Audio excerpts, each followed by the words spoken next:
So now I'm even more excited because I get to turn the floor over for the next 50 minutes or so to my good friend and colleague, Professor David Shrier, who's visiting us from London, Imperial College London. And he is going to, being the hub of the global AI wheel, he is going to carry us through really important challenge for each one of us, which is the notion of trusted AI. What does that even mean? And then he's going to be joined by a number of people who are in the line of fire, trying to figure out what the heck do I do about AI at an enterprise. So with that, my good friend, David Shrier. Great. Thank you, Rob. Thank you, everybody. Let's see if we can get my slides up on the screen here. Aha. Okay, here I am. All right. So we're going to talk about opportunities and challenges with respect to trusted AI. You'll hear echoes of some of the other conversations that have been happening both today and for those of you who were part of the workshop yesterday, the roundtable. And so hopefully we'll offer a little bit of a different perspective or illumination on the topic. My colleague Mark Kennedy is here somewhere in the room. I think he's in the back there. Hi, Mark. So Mark and I lead the Trusted AI Alliance. It's a network or a collaborative of over 3,000 AI researchers across 6 of the top 7 universities in the world. If you catch me at the break, I will tell you the one that we haven't invited to join yet, but I'm sure they will be part of this eventually. And we're looking at sort of 3 major things. So we can't solve everything, so we're trying to group activities around 3 important topics. One of them is on this question of AI systems assurance. So how do we make sure AI does what it's supposed to and not what it's not supposed to? The second one is on the workforce of the future. So both sort of what's happening with this AI transition that we're going through, and also what do we do with all the people who may perhaps lose their jobs? And I'll get into that in today's discussion. And then finally, kind of AI for humanity, and what can we do with AI to solve the UN Sustainable Development Goals, the global goals, the digital compact that's coming? What can AI do to help us with humanity's biggest problem? So those are the sort of 3 big buckets of activity that we're looking at. And today I'm going to jump into 2 specific topics, one on workforce and the other on a new idea that has been percolating around sovereign GPTs or sovereign AI systems. And we had an interesting debate yesterday. We'll carry some of that forward into the panel today. But first, let's just talk workforce, right? Highly relevant to most of the people here in this room, if not everybody. And specifically, I spent a lot of time over the last year, last summer very intensively, and then since then, over the course of the year on, how AI is going to reshape the face of work and how and where it's happening, right? So I partnered up with Evercore ISI, the investment bank, working with Julian and Manuel, who's their chief strategist, and Mark Harris, their director of research. And we did a very deep dive, a fundamental deep dive on the impact of AI on jobs and what that means for the economy.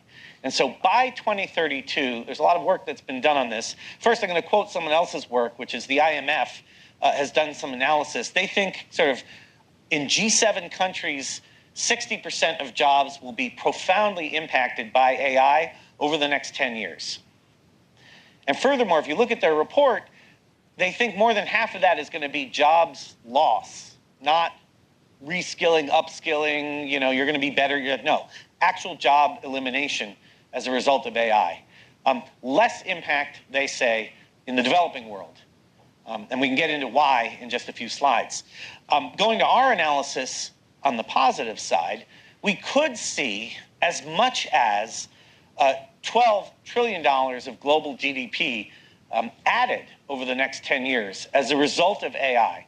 And it's not all generative AI. So that gray box where I say AI 2.0 cost takeouts, really that means like the existing AI automation and efficiencies that we've been doing before the generative AI stuff came along. And then, yes, there will be other productivity enhancements, which is the latest version of Six Sigma labor workforce reshaping, which is the latest version of total quality management, which is workforce reengineering, which is, we used to just call them laying people off. But we are going to look at a lot of job loss, which in theory could add to the bottom line. And we could look at quite a bit of new revenue creation as a result of AI. Now, the catch in this slide, as most of you will probably be aware, is, if you're laying off all these people, who's going to buy the goods and services that power the economy? Right now, there are no good answers, and there are no good alignment of incentives for corporate CEOs to produce good answers. So maybe here today, this group can start to come up with a different approach. Based on the revenue that will be created from AI systems over the next 10 years, we could be looking at nearly $40 trillion globally of enterprise value creation. That's not startups. Startups are like, a little more than 10% of that. A lot of big established enterprises are going to get significant value creation as a result of AI. But let's drill down on work. So we tried to decompose the US economy. So we looked at 160 million jobs. We divided it up into 800 occupations. And then for each job, we said, what are the abilities and what are the activities that you need in order to be able to do that job? And we cover this, by the way, we published an article in Harvard Business Review called, Is Your Job AI Resilient? So if you want to dig into this a little more, that article links through some other stuff.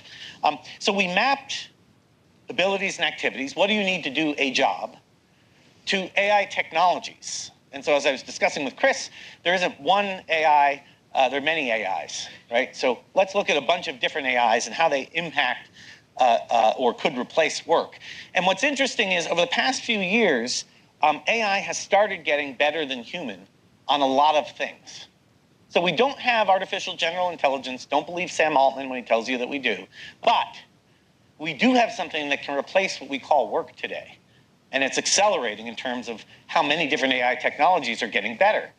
And so if you look at which jobs are affected, it's those high-value services jobs that we were all told to go study in school. You should become a computer programmer. You should become a McKinsey consultant. You should become a Goldman Sachs banker. You should become a lawyer at White & Case. All those jobs, gone, right? In fact, the highest impact of this latest AI revolution are the jobs making more than $100,000 a year. And this is what's different from prior waves of automation going back, decades now. Whether or not you know it, people on your team are using AI. So something like 10% of corporate CIOs have accepted generative AI into their organizations, yet somehow, according to Microsoft, 75% of workers are using AI.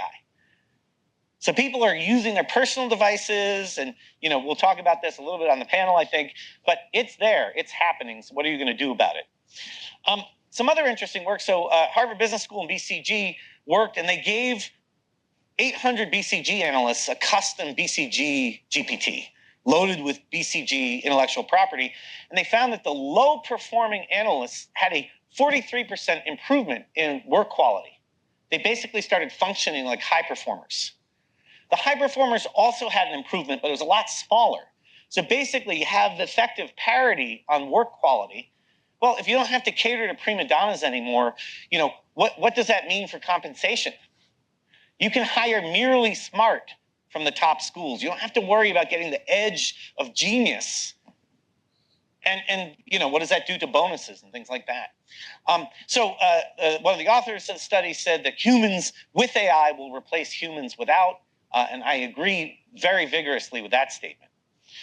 We've been playing around with this a lot. So we spun out some MIT research into a startup called Orbu, and by hybridizing humans and AI and collective intelligence, we were able to correctly predict the closing price of the S&P 500 within 0.1%, a month in advance during a volatile market. So we're going to hopefully have an announcement soon about another fun little experiment in that area over the summer. But this is real. This is happening, and it's sort of creating new possibilities. So I'm now going to kind of shift gears and quickly take us through we've done micro. Now we're going to do macro and talk about sovereign GPTs and sovereignty, right? So we wrote an article in the UN blog a few weeks ago about the need to align values in AI.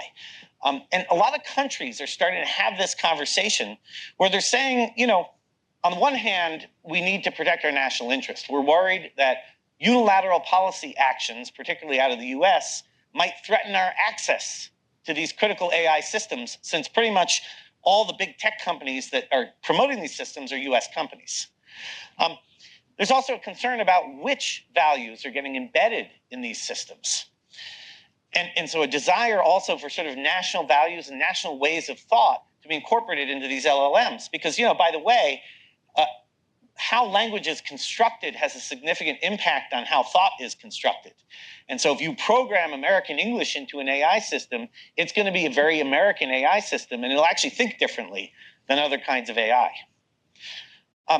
So I started running some queries through, I think this was Gemini. I started running some queries through Gemini. So I said, should abortion be legal? And it gave me an answer, and it said, here are arguments in favor of abortion being legal, and here are arguments against abortion being legal.